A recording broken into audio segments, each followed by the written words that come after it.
Suppose that कि एक रोहन है और एक विवेक है। रोहन और विवेक आसपास रहते हैं, और रोहन की जमीन पे विवेक भाई एज यूजुअल फोन पे बात करते करते उन्होंने कुछ प्लांटेशन कर दिया। एक्चुअली में वो जमीन रोहन की है, लेकिन विवेक ने बाई मिस्टेक उस पर कुछ प्लांटेशन किया, या नोइंगली भी कर दिया। तो अब ये रोहन को खराब लगेगा कि इसने उसकी जमीन पे क्यों पौधा लगा दिया। अब तो उसकी जमीन हो गई हो। ये दोनों ना किसी एक एजेंसी के पास जाएंगे, और वो एजेंसी कोशिश ये करेगी कि कोई एमिकेबल सॉल्यूशन, कोई ऐसा सॉल्यूशन, कोई मिडिल रास्ता निकाला जा सके, मीडियम पाथ, जिसकी बुद्धा ने भी वकालत करी है। बुद्धिज्म आप पढ़ेंगे तो आपको पता चलेगा। तो उसी तरीके से वो एजेंसी ये कहती है कि कोई मीडियम पाथ निकाला जाए, जिससे रोहन भी कंफर्टेबल हो सके उस डिसीजन से, और विवेक भी कंफर्टेबल हो सके। तो वही कुछ कुछ काम यहाँ पे यूनाइटेड नेशन सिक्योरिटी काउंसिल भी करता है, कि कभी भी दो देशों के बीच में कोई प्रॉब्लम होती है, तो ऑन एन एवरेज वहां पे हम मामला को लेके जाते हैं, और वो उसका सुनवाई करता है, अपने हिसाब से कुछ ऐसा सॉल्यूशन निकालने की कोशिश करता है जो दोनों देशों को मान्य होगा, दोनों देशों को एक्सेप्टेड होगा। एक बहुत बेसिक सी बात बता रहा हूँ, इसकी टेक्निकलिटीज तो और भी चीजें, इसके ऑर्गन्स भी होंगे, तो उसके डिटेल में नहीं जाइए। तो यूनाइटेड नेशन सिक्योरिटी काउंसिल में एक मामला पहुंचा है जो क्लाइमेट इशू से रिलेटेड है। अब कहा यह जा रहा है कि क्लाइमेट चेंज और सिक्योरिटी में कोई सिमिलरिटीज है क्या, क्योंकि क्लाइमेट चेंज को यूनाइटेड नेशन सिक्योरिटी काउंसिल में भेजना कहाँ तक न्याय संगत है, कहाँ तक जस्टिफाइड है, इसके बारे में राइटर बताना चाह रहे हैं। तो राइटर एक क्वेश्चन से स्टार्ट करते हैं कि क्या ये यूनाइटेड नेशन सिक्योरिटी काउंसिल और क्लाइमेट चेंज दोनों में कोई सिमिलरिटीज है क्या, या कुछ रिलेशन है क्या, कुछ रिलेटेबल है क्या, है दोनों चीजें।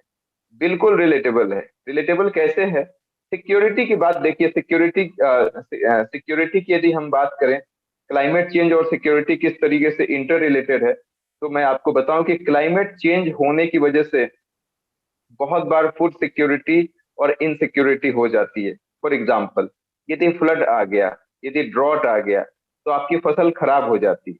तो फसल खराब हो जाती है तो आप फूड के मामले में इनसिक्योर हो जाते हैं, तो ये फूड इनसिक्योरिटी हो गया।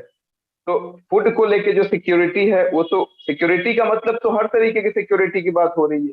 तो फूड के मामले में तो आप सिक्योर नहीं रहे ना। मान लीजिए कि क्लाइमेट चेंज की वजह से अब फ्लड आ जाता है, ड्रॉट आ जाता है, तो अब फूड के मामले में तो आप सिक्योर नहीं रहे।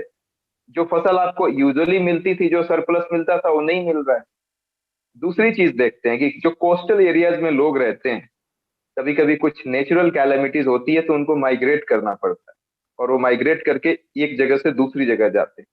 सपोज दैट कि ऐसी जगह चले गए हैं जहाँ पे ऑलरेडी बाकी जगह से लोग रह रहे हैं, और यहाँ से भी माइग्रेट होके गए हैं, तो सिक्योरिटी का प्रॉब्लम तो होगा ही। अरुणाचल प्रदेश में मैं रहता था पहले, 2017 की घटना बता रहा हूँ।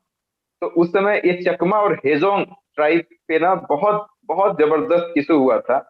और अरुणाचल में जो ट्राइब थे, उनका ये कहना था कि ये अरुणाचल के ट्राइब नहीं है, ये कहीं दूसरी जगह से आए हैं और ये हमारे लैंड को भी कैप्चर करना चाहते हैं, तो हम इनको एक्सेप्ट नहीं करेंगे।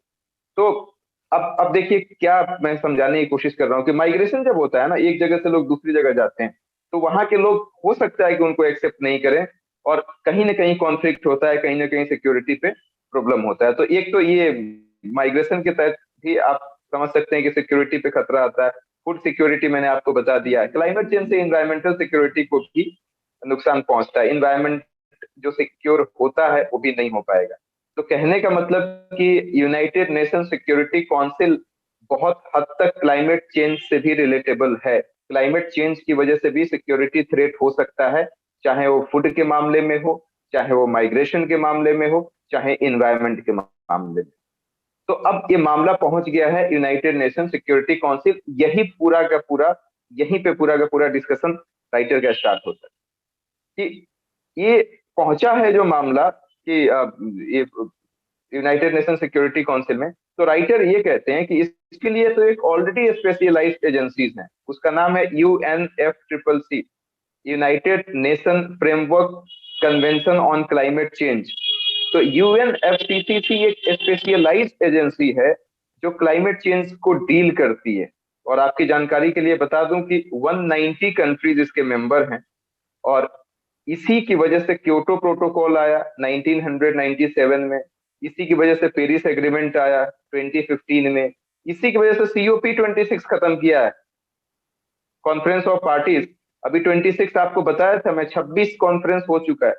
तो जब ये आपके पास ऑलरेडी एक स्पेशलाइज्ड एजेंसीज है, तो वो यूएनसी में घूमने फिरने की जरूरत क्या है?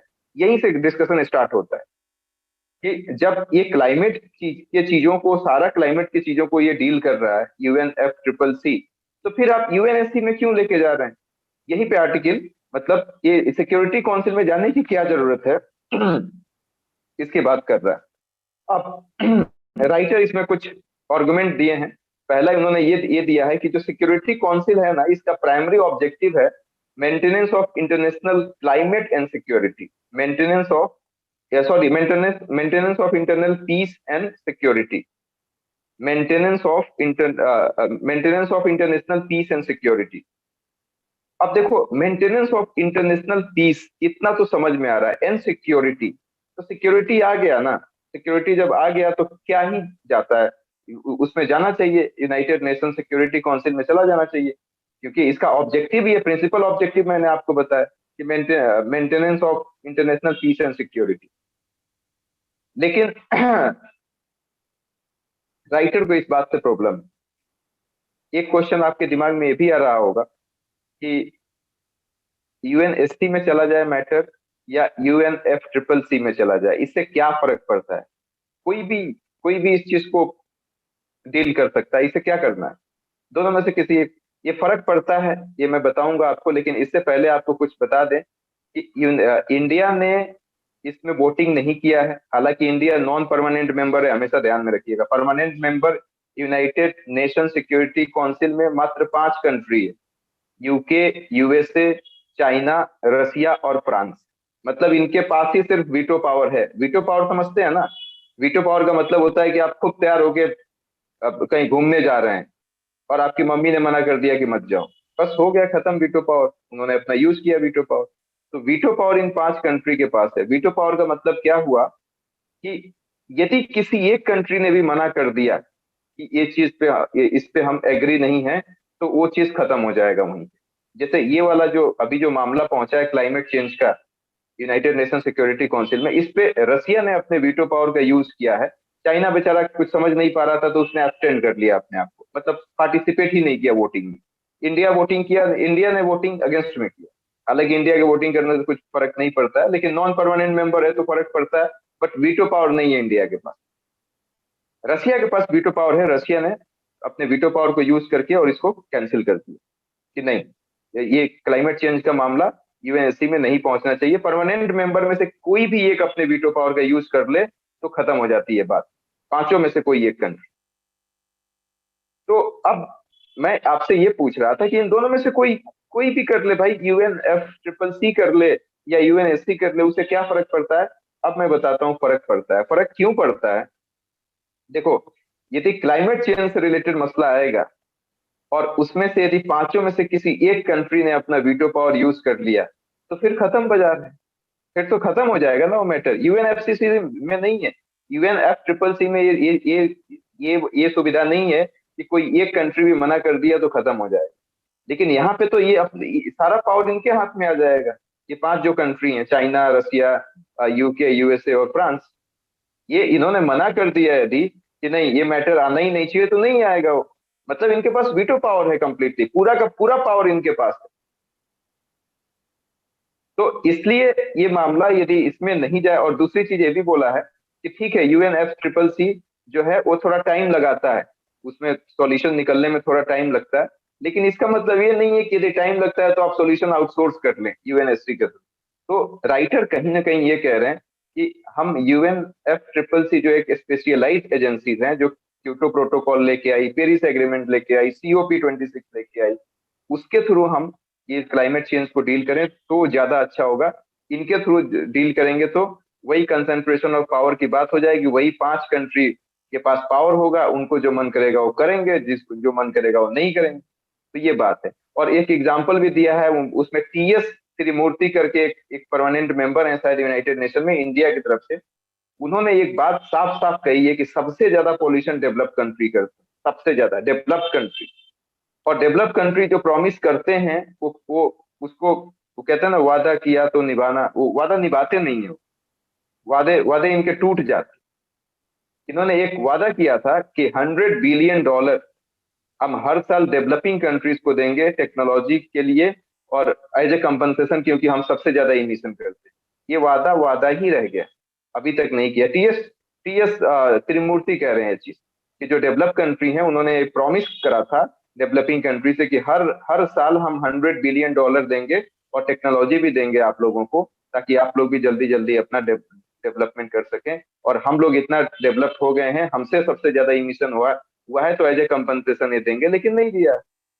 तो लास्ट में राइटर यही बताते हैं कि ये मामला पहुंचना चाहिए यूएनएफसीसीसी को ही, और उस पे हमको भरोसा होना चाहिए और कोशिश ये रखनी चाहिए कि वो जल्दी से जल्दी मामले को निपटारा कर सके। आर्टिकल हमारा यहीं पे खत्म